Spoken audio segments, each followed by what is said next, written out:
లంబోదరాయ నమః. శ్రీ రాధామాధవాయ నమః. శ్రీ రుక్మిణి సత్యభామ సమేత శ్రీకృష్ణ పరమాత్మనే నమః. తారాని ఆధ్యాత్మిక ఛానల్కి మీ అందరికీ స్వాగతం. ఈరోజు మనం శ్రీమద్భాగవతం ద్వితీయ స్కందంలోని పరీక్షిత్తు ప్రశ్నలకు శ్రీశుకుని సమాధానాలు తెలుసుకుంటున్నాం.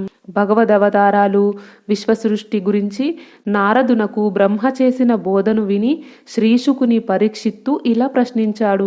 ఓ యోగీశ్వర, ఎవడు శ్రద్ధాభక్తులతో శ్రీకృష్ణుని కీర్తిస్తాడో, ఇతరులు కీర్తిస్తుంటే వింటాడో, అతని హృదయ కమలంలోనికి శ్రవణ కుహరాల ద్వారా శ్రీకృష్ణుడు ప్రవేశించి అక్కడ విశ్రమిస్తాడని తెలుసుకున్నాను.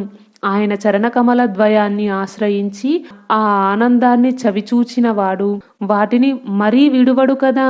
మునీశ్వర, దేనిని అంటని నిర్మలాత్మకు భూతాలతో సాంగత్యం ఎలాగ కలిగింది? బ్రహ్మదేవుడు ఆ సర్వేశ్వరుని ఏ విధంగా సాక్షాత్కరింప చేసుకున్నాడు? విరాట్ పురుషుని అవయవాలలో లోకాలు ఎలా సృష్టించబడ్డాయి? జీవులు ఎలాంటి కర్మలు చేసి ఏ ఏ లోకాలకు ప్రయాణం సాగిస్తారు?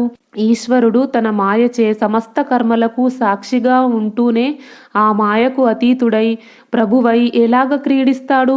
మొదలైన అనేక ప్రశ్నలకు శ్రీశుకుడు ఇలా చెప్పనారంభించాడు. రాజా, బ్రహ్మ నారదునకు తెలిపింది భాగవత మహాపురాణము యొక్క సంక్షిప్త రూపము. ఆ పురాణము వేదముతో సమానము. దానిని పూర్వం బ్రహ్మకల్పంలో పరమేశ్వరుడే బ్రహ్మకు ఉపదేశించాడు. అది నేను నీకు వినిపిస్తాను. జ్ఞానస్వరూపుడైన జీవునకు శరీరంతో సంబంధం ఎలాగ కలిగింది అని నీవడిగావు కదా, విను. అది అంతటా వ్యాపించి ఉన్న ఈశ్వరుని మాయా ప్రభావము.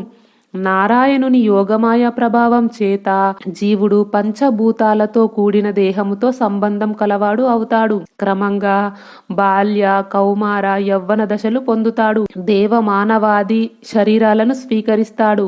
నేను అనే అహంకారాన్ని, నాది అనే మమకారాన్ని పెంచుకుంటాడు. సంసార మాయలో బద్ధుడవుతాడు. ఇలాగా బద్ధుడైన జీవునికి భగవంతుని మీది భక్తితో ముక్తి ఎలాగ కలుగుతుంది అని కదా నీ ప్రశ్న. ప్రకృతికి పురుషునికి అతీతమైన బ్రహ్మస్వరూపాన్ని ఎప్పుడు జీవుడు తీవ్రంగా ధ్యానిస్తాడో అప్పుడు మోహం నుండి విడిపడతాడు. అహంకార మమకారమయమైన సంసారం నుండి ముక్తి పొందుతాడు. జీవుడు, ఈశ్వరుడు ఇద్దరూ శరీరధారులైనప్పుడు అట్టి ఈశ్వరుని యందు భక్తి కలిగి ఉంటే జీవునికి ముక్తి ఎలాగ సిద్ధిస్తుంది అని నీ సందేహం కదా, విను. అవిద్యకు లోనైన వాడు జీవుడు. అందుచేత అతడు కర్మననుసరించి సంప్రాప్తించిన దేహాన్ని ధరిస్తాడు. ఆ దేహము మిథ్యారూపమైనట్టిది. భగవంతుడు యోగమాయతో కూడి ఉన్నవాడు. తన యోగమాయ ప్రభావం చేత తన ఇష్టానుసారం జ్ఞానమయమైన లీలా శరీరాన్ని కల్పించుకుంటాడు. అందుచేతనే మోక్షానికి సాధనమైన జ్ఞాన సముపార్జనకై తన సేవ కల్పింపబడినదని భగవంతుడు బ్రహ్మతో చెప్పాడు. బ్రహ్మ శ్రద్ధతో తపస్సు చేసి పరమేశ్వరుణ్ణి ఆరాధించగా ఆయన తన జ్ఞానానంద స్వరూపాన్ని బ్రహ్మకు చూపి ఈ విషయం తెలిపాడు. అందుచేత జీవునికి భగవద్భక్తి తప్పకుండా మోక్షమిస్తుంది. నేను ఇప్పుడు చెప్పబోయే విషయం వింటే నీ సందేహం తీరిపోతుంది.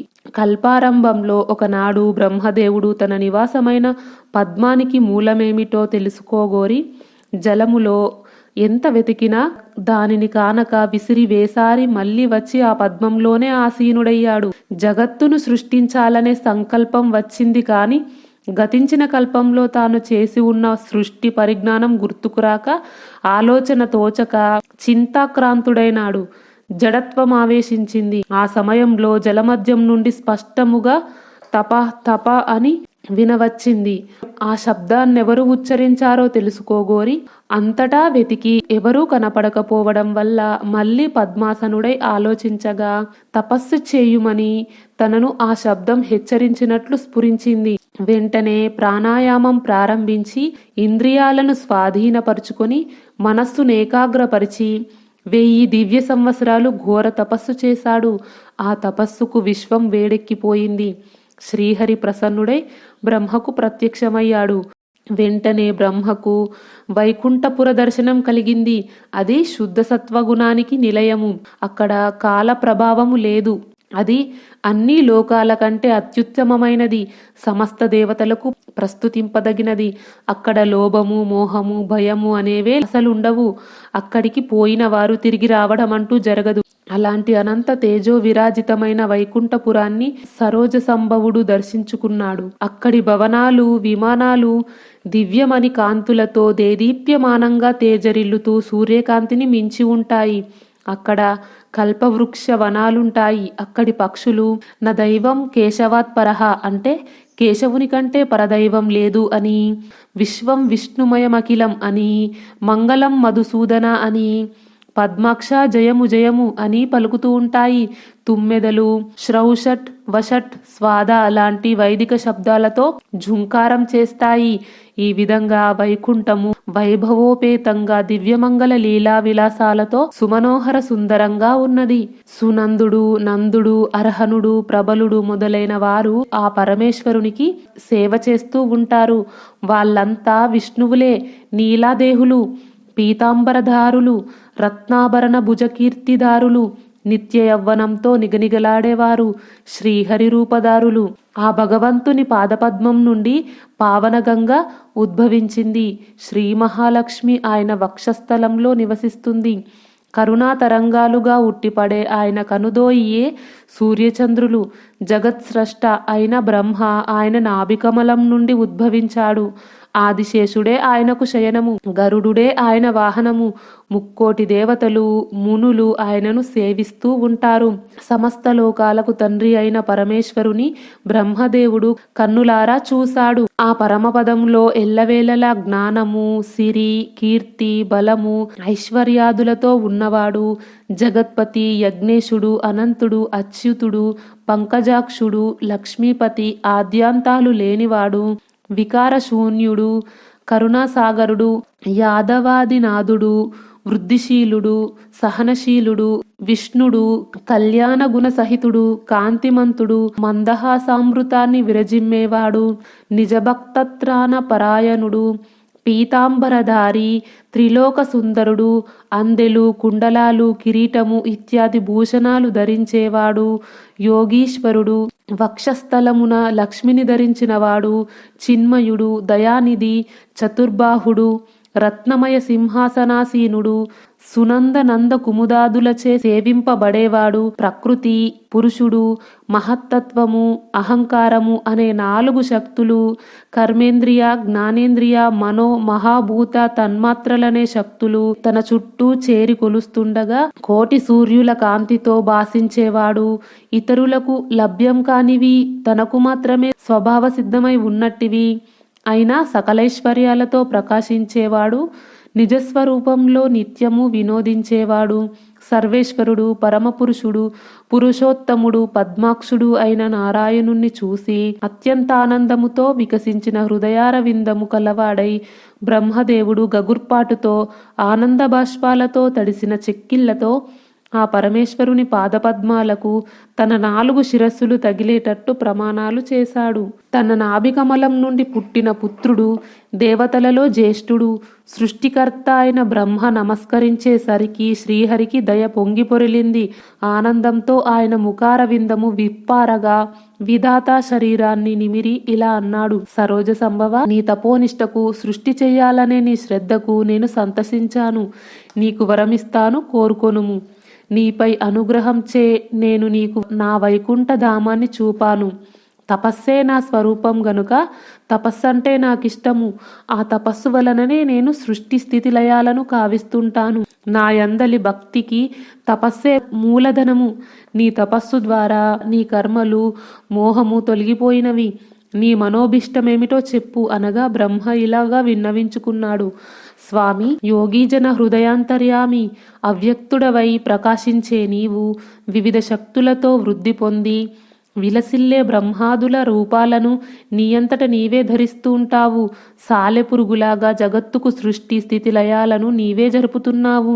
లీలా విభూతులతో వినోదిస్తున్న నీ యొక్క ప్రభావం తెలుసుకునే తెలివి నాకు ప్రసాదించు. నేను నీ ఆజ్ఞానుసారం జగత్తును సృష్టించేటప్పుడు నా యందు అహంకారము తలెత్తవచ్చు.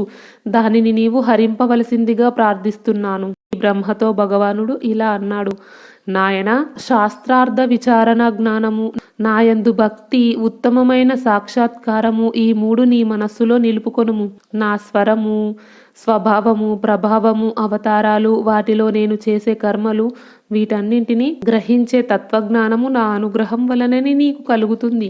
సృష్టికి ముందు నేను ఒక్కడినే ఉండేవాడను. అప్పుడు నాకు ఎలాంటి కర్మ సంబంధము ఉండేది కాదు.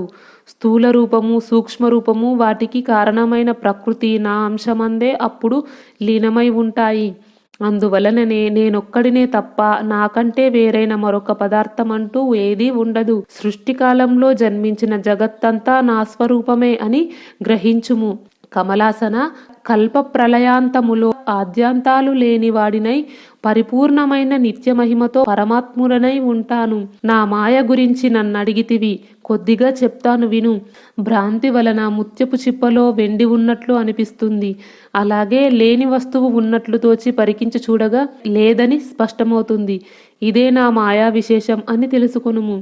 ఆ మాయా ప్రభావం చేతనే లేని వస్తువు ఉన్నట్లు కనిపించడం, ఉన్న వస్తువు కనిపించకపోవడం జరుగుతూ ఉంటుంది. పంచభూతాలు భౌతిక పదార్థాలలో కలిసి ఉన్నట్లే నేను పంచభూతాలలోనూ వాటితో కూడి ఉన్న పదార్థాల్లోనూ త్రిగుణాలతో కూడి ప్రవేశించి ఉంటాను. ఈ పరబ్రహ్మ స్వరూపము సర్వదేశ సర్వకాలాలలోనూ ఇలాగే ఉంటుంది, కానీ మార్పు చెందదు. తత్వాన్ని తెలుసుకోనగోరే మీ వంటి వారు నేనిప్పుడు చెప్పినదే తత్వార్థమని తెలుసుకుంటారు. దీన్ని నీ మనసులో నిలుపుకొనుము. అప్పుడు జగన్నిర్మాణ కార్యములో నీకు మోహము కలుగదు అని చెప్పి భగవంతుడు అంతర్ధానమయ్యాడు. రాజా ఆ విధంగా చెప్పిన పరమేశ్వరుణ్ణి బ్రహ్మ తన హృదయంలో నిలుపుకున్నాడు. ఎంతో ఆనందంతో ఆయనకు నమస్కరించాడు. పూర్వంలాగానే సమస్త లోకాలన్నీ సృష్టించాడు. ధర్మాన్ని ప్రవర్తింపజేశాడు. తర్వాత సకల లోకాల క్షేమం కాంక్షించి సంతుష్టాత్ముడై మహోన్నతమైన తపస్సు చేశాడు. ఆ సమయంలో బ్రహ్మ మానసపుత్రుడైన నారదుడు బ్రహ్మ దగ్గరకు వచ్చాడు. వచ్చే వీడియోలో నారదుడు బ్రహ్మదేవుణ్ణి భగవన్మాయ గురించి అడుగుతాడు. ఆ విషయాన్ని తెలుసుకుందాం. ఈ వీడియో గురించి మీ అభిప్రాయాన్ని కామెంట్ బాక్స్లో తెలియజేయండి. ఈ వీడియో నచ్చితే లైక్ చేయండి, షేర్ చేయండి. తారాని ఆధ్యాత్మిక ఛానల్ని సబ్స్క్రైబ్ చేయండి. బెల్ ఐకాన్ గుర్తుపై క్లిక్ చేయండి. ఇంతవరకు ఈ వీడియో చూసినందుకు మీ అందరికీ ధన్యవాదాలు. లోకా సమస్త సుఖినో భవంతు. కృష్ణార్పణం.